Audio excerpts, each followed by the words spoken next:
Being a Process audiobook by Suna Senman. I am chapter page 11.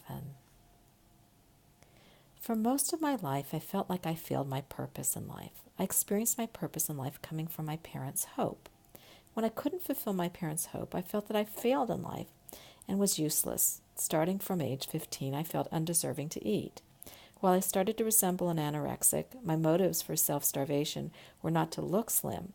My motivation to starve was because I felt undeserving to take any sustenance from earth since I had not given back what I was supposed to give. I even felt guilty for breathing the air or taking up the space my body took on the earth. I expected that the universe would eventually spit me out when it discovered how useless I was. I thought my life would end in a year or so. I could not imagine myself reaching the age of 20. At 16 and a half years old, I left my home to live in a different culture with relatives.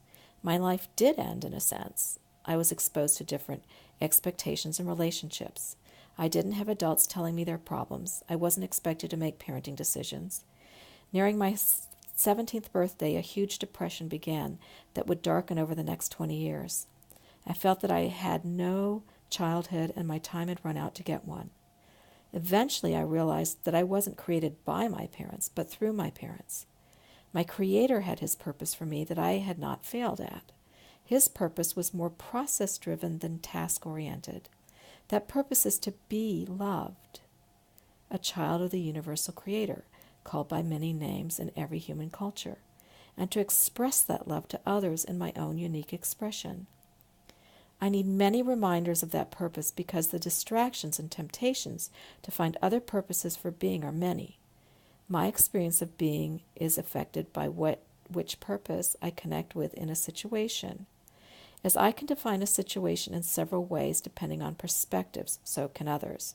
Therefore, I find that the only common experience is the one with common awareness of a universal core. The more I understood about universal principles and origins, the more I felt loved and empowered.